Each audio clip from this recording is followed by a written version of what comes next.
네, 이제 하나님의 말씀 보겠습니다. 오늘 우리에게 주신 하나님의 말씀은 예레미야 17장 5절로 11절의 말씀입니다. 예레미야 17장 5절로 11절의 말씀입니다.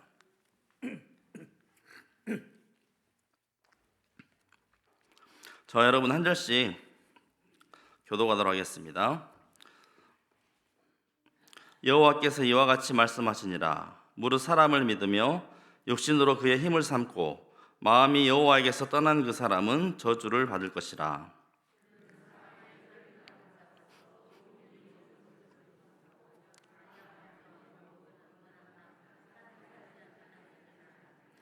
그러나 무릇 여호와를 의지하며 여호와를 의뢰하는 그 사람은 복을 받을 것이라.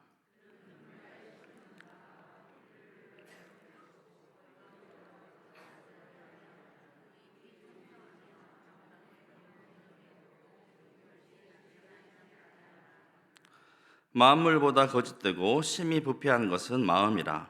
누가 능히 이를 알리오마는.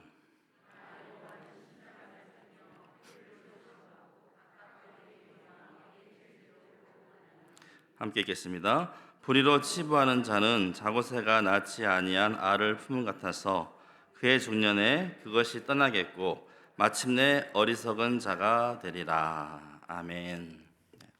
오늘은 마음대로 대 말씀대로라는 제목으로 하나의 말씀 전하겠습니다. 사디어스 윌리엄스라는 신학교 교수가 지은 마음을 따르지 않을 용기라는 책이 있습니다. 마음을 따르지 않을 용기. 제목이 이제 마음을 따르지 않을 용기인데 그 아래에 이런 부제가 이제 붙어 있습니다. 이 시대를 집어삼킨 나라는 신에 맞서다. 이 시대를 집어삼킨 나라는 신에 맞서다. 그리고 책 첫 장에 이 책 전체에 대해서 간략히 소개하고 있는데 이렇게 소개하고 있습니다. 이 책은 거짓되고 심히 부패한 자기 마음의 노예로 사는 우리의 현 주소를 냉철하게 진단했다. 자아를 찬미하고 신으로 숭배하는 정신이 사회 곳곳에는 물론 위로와 격려, 관용이라는 교묘한 가면을 쓴 채 교회 안에도 만연하다. 저자는 이를 분별하게 도와주고 자아 숭배교에 갈치당한 우리의 경애와 도창성, 자유, 진정성, 겸손, 용기, 모험, 진짜 사랑을 하는 능력을 되찾도록 이끈다라고 소개하고 있습니다. 그러면서 이제 책 앞장에 자기 딸과의 재미있는 이제 에피소드를 이렇게 이야기를 하는데요. 딸과 거짓말 찾기라는 게임을 했답니다. 거짓말 찾기. 규칙은 간단한데 텔레비전이나 유튜브나 또는 영화를 보다가 그 안에 나오는 거짓말을 찾아내서 그게 왜 잘못되었는지를 설명하면 아빠에게 1달러를 받는 그런 게임이었습니다. 근데 하루는 딸이 신나게 와서 아빠에게 또 1달러를 달라고 하더랍니다. 거짓말을 찾았다고. 그래서 그 이유를 물었더니 딸이 말하기를 분홍색 요정공주인 신제품 유니콘 인형의 광고를 보았는데, 즉 그 당시 애들이 가지고 노는, 그 또래 애들이 가지고 노는 그런 인형의 광고를 보았는데 광고에서 그러는데 내 마음을 따라야 한대요. 광고에서 그러는데 내 마음을 따라야 한대요. 그래서 이 아빠가 그 말이 도대체 왜 거짓말이냐, 뭐가 잘못된 것이냐 이렇게 물었더니 이 딸아이가 이 아빠에게 영원히 잊지 않은 말을 했는데, 말인즉슨 아빠, 나는 내 마음을 따르고 싶지 않아요. 내 마음은 타락했거든요. 꼭 하나님의 마음을 따를래요. 그게 훨씬 나아요. 참으로 대단한 딸 아닙니까? 그래서 그날 하루는 1달러가 아니라 그 말을 듣고 너무 기분이 좋아가지고 이 딸에게 무려 5달러를 줬다고 합니다. 저자의 이 딸아이가 보았던 이 광고의 문구처럼 오늘날 세상이 부추기는 논리는 한결같습니다. 바로 네 마음을 따라라. 네 마음대로 하는 것이 맞는 것이다. 여러분, 트로트 중에 갑자기 역주행해가지고 뜬 곡이 있는데 아모르 파티라는 곡이 있습니다. 혹시 아십니까? 아모르 파티 이거 있잖아요. 네. 가사에 보시면 이런 말이 있어요. 나이는 숫자, 마음이 진짜, 가슴이 뛰는 대로 가면 돼. 또 다음 가사에 보면 연애는 필수, 결혼은 선택, 가슴이 뛰는 대로 가면 돼 라고 이렇게 노래하는 그런 곡입니다. 근데 오늘날 이 세상은 이런 말이나 문구들이 전혀 이상할 것이 없는, 너무나 당연하게 들리는, 네 마음을 쫓아가라, 이런 말들이 너무나 당연시되는 그런 세상 가운데 우리는 노출되고 살아가고 있다는 것이지요. 그래서 오늘날 살아가는 우리 그리스도인들은 늘 이런 세상의 유혹과 갈등 앞에 직면해 있습니다. 세상의 요구대로, 세상의 외침과 세상의 소리대로 내 마음을 따를 것인지, 아니면 내 마음을 내려놓고 하나님의 말씀을 따를 것인지. 그래서 오늘 설교 제목을 마음대로 대 말씀대로 이렇게 잡아보았습니다. 그런데 이 마음대로 살 것이냐 아니면 말씀대로 살 것이냐, 이것의 문제는 좀 더 다른 각도로 표현하자면 자기 자신만을 의지하며 자기 마음을 따르는 그런 삶을 살겠느냐, 나 홀로 외로이 나의 마음만을 따르는 그런 삶을 살겠느냐, 아니면 내가 아니라 절대자인 하나님을 의지하고 하나님께 의존하는 삶을 살겠느냐라고 말할 수 있는 문제입니다.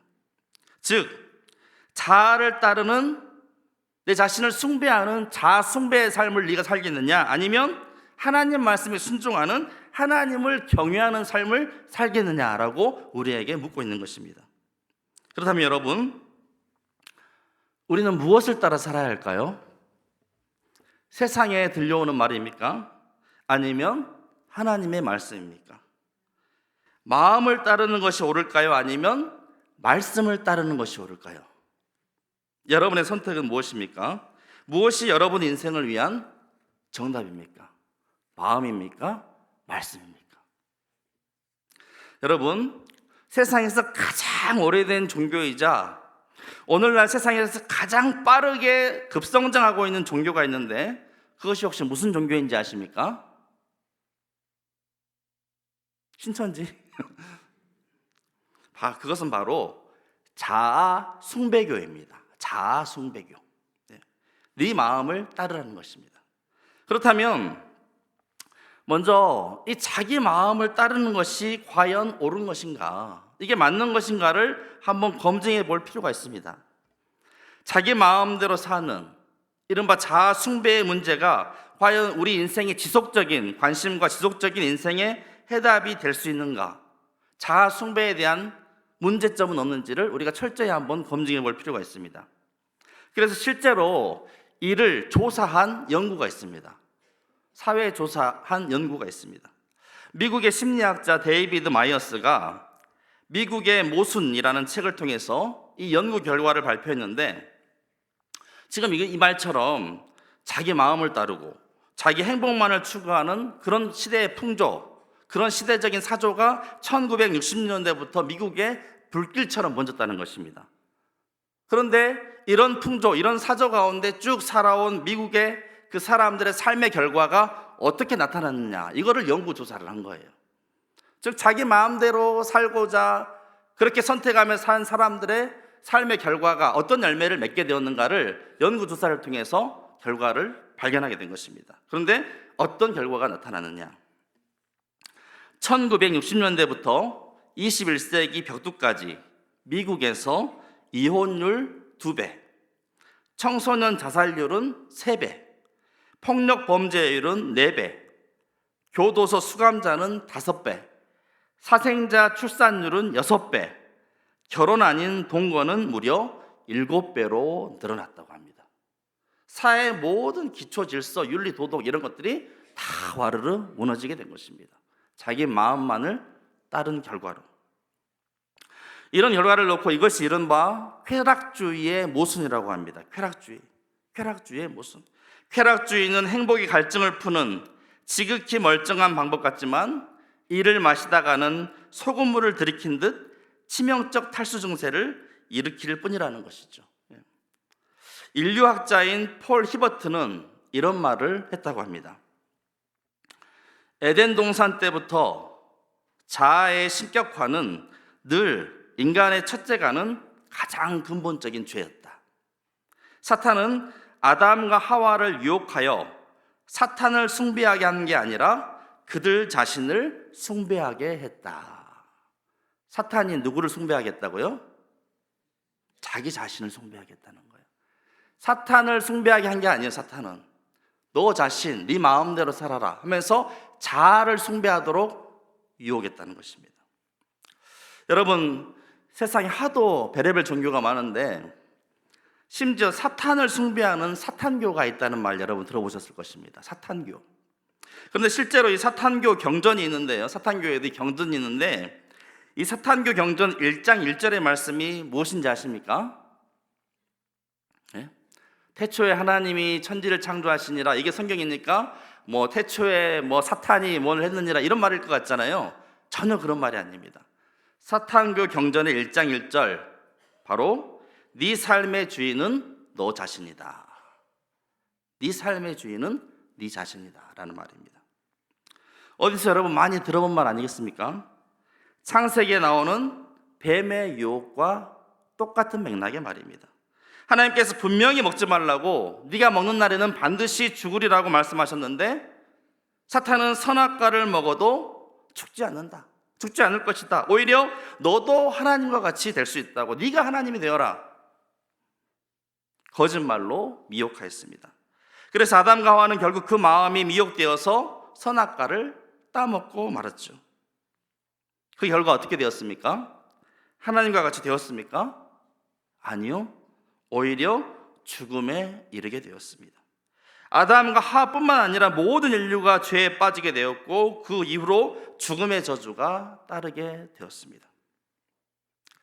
사랑하는 성도 여러분, 오늘날도 마찬가지입니다. 사탄은 지금도 쉬지 않고 끊임없이 사람들에게 네가 하나님이 되라, 네 삶의 주인은 바로 너다라고 끊임없이 부추기고 있습니다. 하나님의 말씀이 아닌 네 마음을 따르라고 속삭입니다. 하지만 그 끝에는 결국 끔찍한 결과만이 기다리고 있을 뿐입니다. 제가 좀 전에 자기 마음, 자기 쾌락대로 추구하며 살아가는 삶의 결과를 이야기한 연구가 있었다고 이제 말씀을 드렸는데, 이 반대 또 연구조사도 있었던 거예요. 이 반대 연구조사가 뭐냐면, 캘리포니아 대학교 어바인 캠퍼스의 과학자 폴 피프는 피험자들을 여러 가지 경외심을 불어넣는 요인에 노출시켰다는 것입니다. 자기 마음을 따른 것이 아니라 여러 가지 경외로운 놀라운 것들 있잖아요. 막 대자연을 바라보거나 경이로운 막 우주를 이렇게 하거나 이 경이로움에 노출되는 그런 상황을 만들었다는 거예요. 그래서 어떤 결과가 도출되는가를 또 연구했다는 것입니다. 그런데 이렇게 발표했습니다. 파급 효과는 동일했다. 사람들은 자신이 더 작게 느껴져 자만심이 줄었고 더 친사회적 행동을 보였다라고 이렇게 말했다는 것입니다. 즉, 경외심이 가득한 사람일수록 더 관대하고 타인의 필요에 민감하며 자연을 소중히 여겼다. 그래서 더 행복하고 충만하게 살고 싶은가? 과학의 답은 분명하다. 자신보다 큰 것을 접하여 경외를 경험하라 라고 말합니다. 경외를 경험하라. 다시 말하자면 여러분, 인간은 경외심을 품고 살도록 지어졌다는 것입니다. 그런데 자아를 숭배하게 되면 이 경외심을 잃고 그 삶이 공허해지게 된다는 것이죠. 그래서 구약 성경에는 하나님을 경외하라는 명령이 무려 100번도 더 넘게 나옵니다. 그 하나님을 경외함 가운데 우리의 인생이 진정한 아름답고 복된 삶을 살 수 있기 때문입니다. 이처럼 신학과 또 과학의 실험이 보여주듯이 우리는 이 놀라운 경외함을 경험할수록 더 만족스럽게 인간다운 삶을 살 수 있습니다. 때문에 진정으로 여러분 가장 자기다워지려면, 정말 가장 인간적인 아름다운 삶을 살고자 한다면 막연하게 경외하는 그런 삶이 아니라 모든 경외의 궁극적인 그런 근원을 경외하는 삶이 되어야 되는데, 그것은 바로, 그 근원은 바로 하나님이라는 것이죠. 하나님을 경외하는 삶을 살 때 우리가 가장 인간으로서 행복하고 복된 삶을 누릴 수 있다고 이 신학과 또 과학의 실험이 우리에게 가르쳐주고 있는 것입니다. 오늘 본 말씀에도 보시면 이와 같은 내용들을 대조적으로 잘 보여주고 있습니다. 본문의 5절과 7절의 말씀을 통해서 즉 마음을 따르는 사람, 자기 마음을 따르는 사람은 5절에 보시면 여러분 5절 한번 다 같이 읽어보겠습니다. 시작.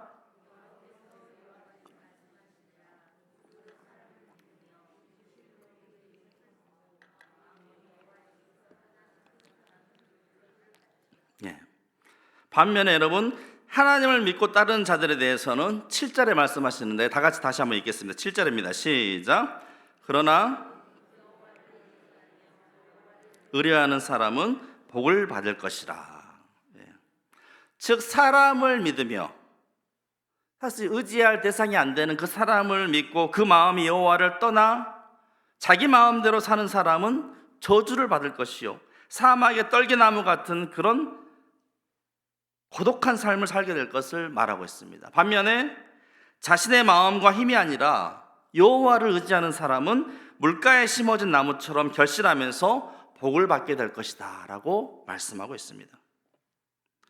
그리고 우리가 왜 사람을 믿으면 안 되는지, 왜 하나님을 떠나서 자기의 마음을 따라서 살아서는 안 되는지에 대해서 우리 마음에 있는 부패성을 지적하고 있습니다.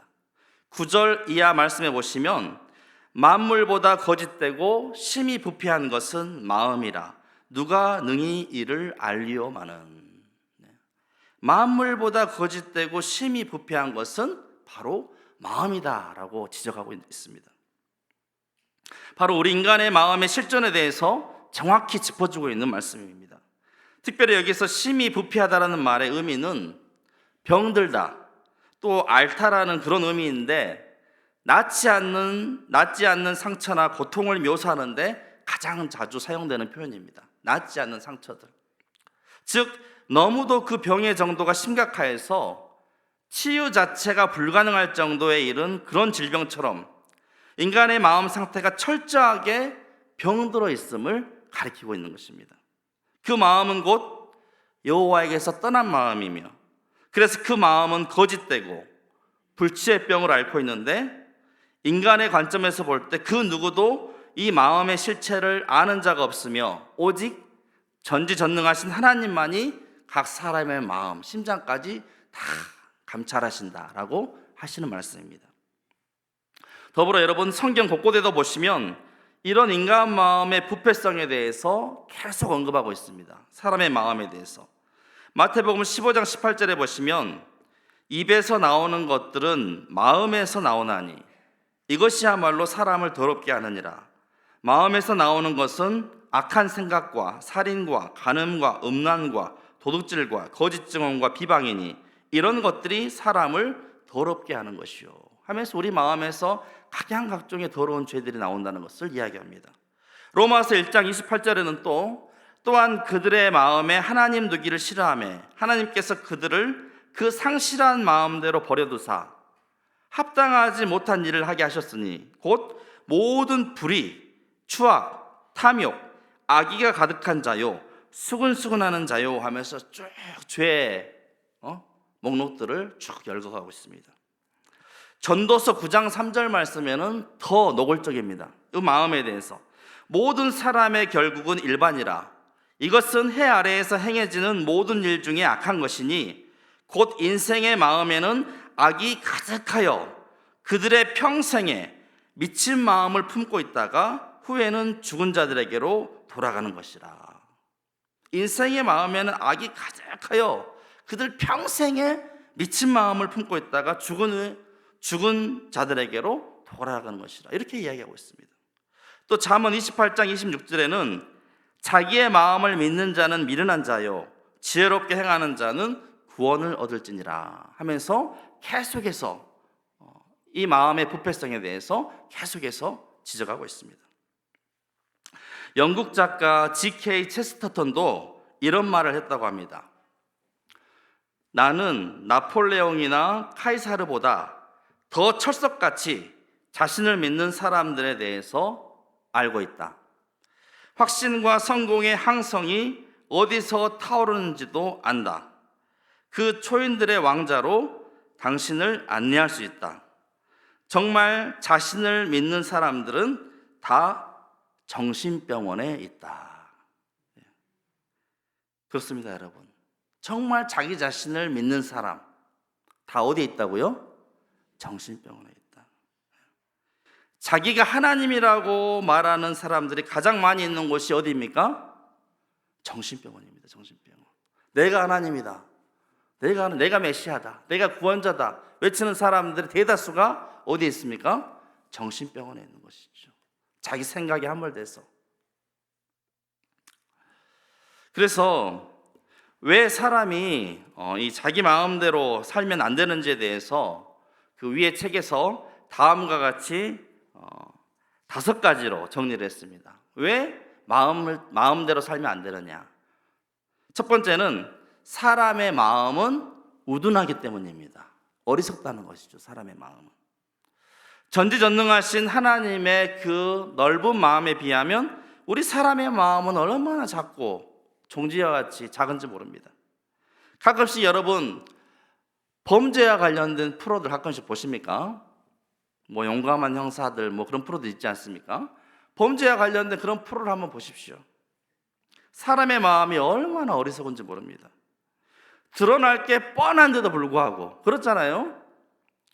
속일 수 있다고, 감출 수 있다고, 정말 보고 있으면 뻔히 그렇게 될지 몰랐나 하는 그런 생각이 들 정도로 어리석기 짝이 없습니다.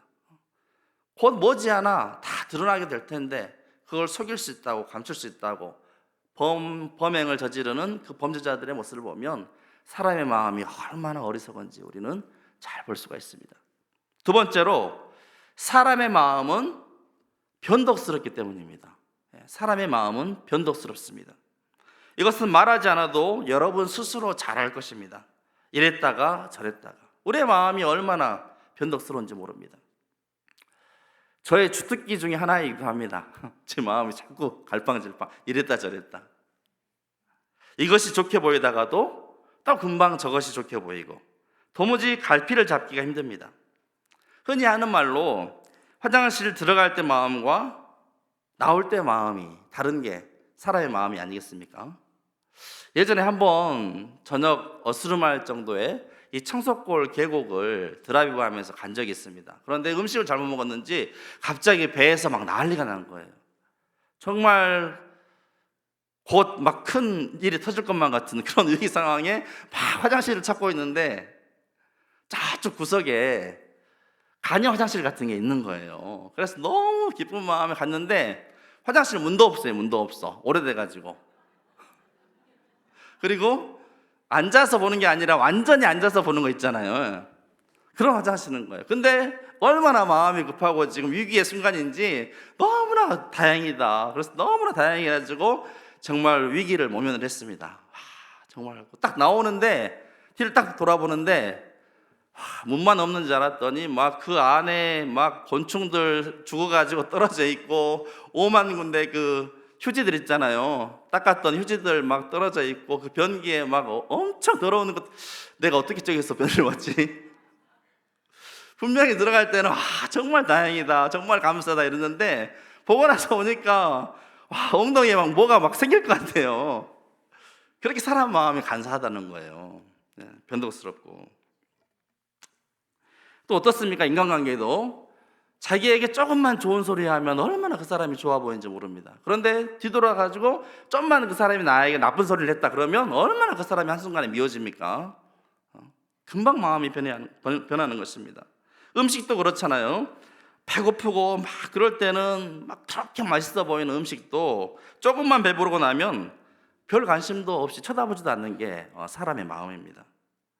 또 여러분 사랑에 대한 우리의 감정도 얼마나 쉽게 변하는지 모릅니다. 사랑에 대한 우리의 감정. 젊었을 때 막 뜨겁게 사랑하고 그것이 전부인 것만 같지만 또 막상 연애를 하고 있다 보면 별로 또 무덤덤해지고 또 다른 매력적인 이성이 더 막 눈에 띄기도 하고 이게 인간의 감정 아니겠습니까? 얼마나 우리의 마음, 우리의 감정 쉽게 변하는지 모릅니다. 그런데 여러분 이 감정을 믿겠습니까? 쉽게 변하는 이 마음을 신뢰하겠습니까? 아니면 변함이 없는 완전하신 하나님의 말씀을 여러분 믿겠습니까?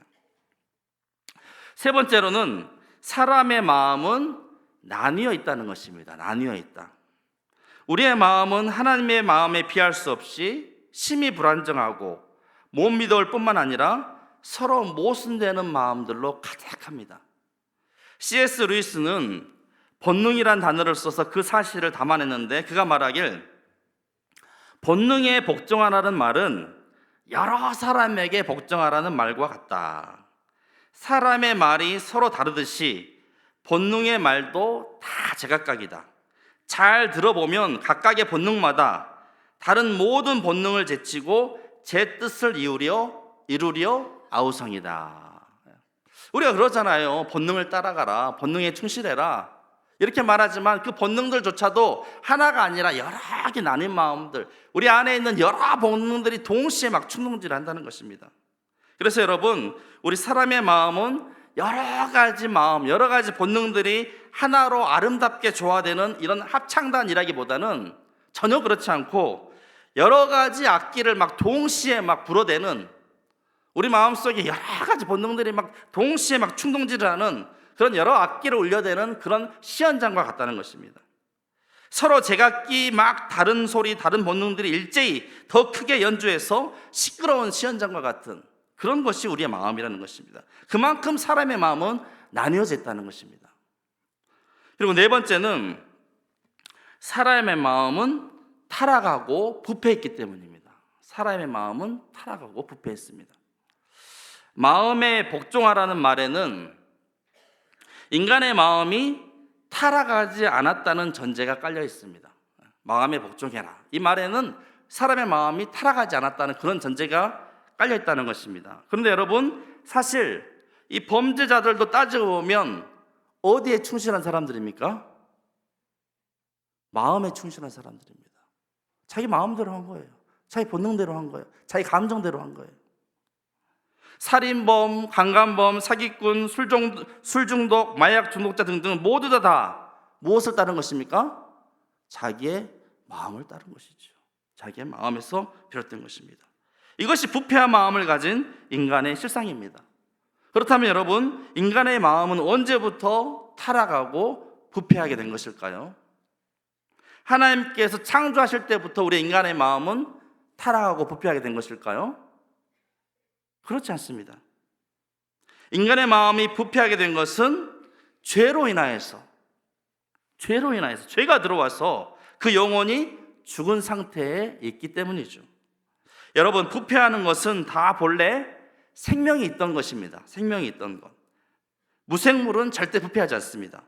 오직 생물만이 부패를 하는데, 그 생물도 그것이 살아있는 동안에는 절대 부패하는 일이 없습니다. 죽는 순간 비로소 부패가 시작되는 것입니다. 살아있을 때는 부패가 일어나지 않지만 그것이 죽는 순간 곧 부패가 일어나게 되는 것입니다. 그래서 짐승이든 생선이든 죽으면 그 순간부터 팍 부패하기 시작합니다. 사람도 죽으면 부패하기 시작합니다. 그런데 부패하는 것은 인간의 욕심만이 아닙니다. 인간의 마음도 부패한다는 것입니다. 특별히 인간의 마음은 인간의 영혼이 죽음으로써 부패가 시작됩니다. 그런데 모든 인간의 영혼은 근본적으로 죄로 인하여 죽었습니다. 죄는 인간의 영혼을 생명의 주인이신 하나님으로부터 단절시킵니다. 그래서 아담이 죄를 범한 이래로 죄 아래서 태어난 모든 인간의 영혼은 다 죽어 있는 것입니다. 그리고 그로 말미암아 인간의 마음 또한 다 부패하게 된 것입니다. 그런데 여러분, 인간이 이러한 부패를 끊어내고 선을 행하려면 어떻게 해야 되겠습니까? 그 영혼이 다시 살아야 합니다. 영혼이 살아야 마음도 새롭게 변화해서 부패한 악 대신에 그 마음에서 선한 것을 낼 수가 있습니다. 죄로 인해 죽은 영혼이 거듭나야 마음이 새롭게 되어서 비로소 우리 마음에서 선을 행할 수가 있다는 것입니다. 그래서 다윗은 시편에 간구하기를 하나님이여 내 속에 정한 마음을 창조하시고, 하나님이여 내 속에 정한 마음을 창조하시고 내 안에 정직한 영을 새롭게 하소서라고 간구하였습니다. 끝으로 여러분, 사람의 마음은 편향되어 있기 때문입니다. 편향되어 있다. 대다수의 미국인은 자신이 이웃과 동료보다 똑똑하고 윤리적이며 편견이 적다고 생각한답니다. 편향되어 있죠, 자기 자신에게. 또 대학 교수의 94%는 자신이 웬만한 동료보다 우월하다라는 우월의식을 갖고 있다는 것입니다. 그래서 이러한 인간의 마음에 대해서 쭉 여러 학자들이 막 이야기를 하였는데, 그 중에 가장 인상적인 것이요, 골수 무신론자, 하나님이 없다고 하는 골수 무신론자인 마이클 루스가 이런 결론을 내렸다고 합니다. 하나님을 믿지 않는 무신론자가 이런 결론을 내렸다는 거, 인간의 마음에 대해서. 나는 기독교의 원죄 개념이 옳다고 본다. 세상에서 가장 문명화되고 발전된 민족이 괴악한 히틀러를 선택하고 홀로코스트에 가담했으니 어찌 달리 생각할 수 있겠는가. 내 생각에 사도 바울과 위대한 기독교 철학자들이야말로 죄와 자유와 책임을 제대로 통찰했으며, 그래서 나는 이를 무시하기보다 오히려 발판으로 삼고 싶다 하면서 이 원죄를 인정했다는 것입니다. 이제 말씀을 마치고자 합니다. 여러분, 위에 여러 이유로 마음을 따르지 않을 용기, 이 책을 쓴 저자는 결국 다음과 같은 고백을 합니다. 우리의 마음은 우둔하니 모든 존재하는 것 중 가장 현명하신 하나님을 따르는 것이 낫다. 우리의 마음은 변덕스러우니 우리를 향한 사랑과 헌신이 요지부동하신 하나님의 마음을 따르는 것이 낫다. 우리의 마음은 나뉘어 있으니 자신의 영광을 위한 열정과 우리의 유익을 위한 사명이 온전히 하나로 통합되어 있는 하나님의 마음을 따르는 것이 낫다. 우리의 마음은 타락했으니 전적으로 선하시고 거룩하셔서 도덕적으로 진정 믿을 만한 하나님의 마음을 따르는 게 낫다. 우리의 마음은 편향되어 있으니 우리의 극악한 모습을 여과 없이 보시면서도 우리를 무한히 사랑하시는 분의 마음을 따르는 게 낫다. 모래와 같은 당신의 지각을 믿지 말고 반석 같은 주님의 약속을 신뢰하라. 참 자아를 찾고 싶다면 당신의 마음보다 당신을 지으신 분의 마음을 중요하게 대하라 하고 마무리하고 있습니다. 사랑하는 성도 여러분, 잠언 4장 23절에는 모든 지킬 만한 것 중에 더욱 내 마음을 지키라. 생명의 근원이 이에서 남이니라. 그래서 정말 한 걸음 더 나아가서 근본적으로 간절히 바라기는 여러분의 그 마음이 하나님의 말씀으로 인하여서 주의 성령으로 말미암아 하나님의 마음을 품을 수 있기를 주의 이름으로 축복합니다. 하나님의 마음을 닮아서 아름다운 마음을 품을 수 있기를 간절히 소망합니다. 매일마다 여러분의 일상 가운데 여러분의 마음을 사탄의 거짓으로부터, 유혹으로부터 여러분 말씀으로 잘 지키시기를 바랍니다. 하나님의 말씀으로 잘 이겨내시기 바랍니다. 사도 바울처럼 하나님의 말씀으로 여러분의 마음을 쳐서, 여러분의 육신과 여러분의 마음을 쳐서 복종시킬 수 있기를 바랍니다. 말씀과 기도로서 늘 여러분의 마음을 새롭게 하시고 정결케 하시기 바랍니다. 그리하여 여러분의 마음이, 또 여러분의 삶이 하나님의 마음에 합한 삶으로서 복되고 풍성한 결실을 맺는 그런 삶이 되시기를 주의 이름으로 축복합니다. 오늘 시간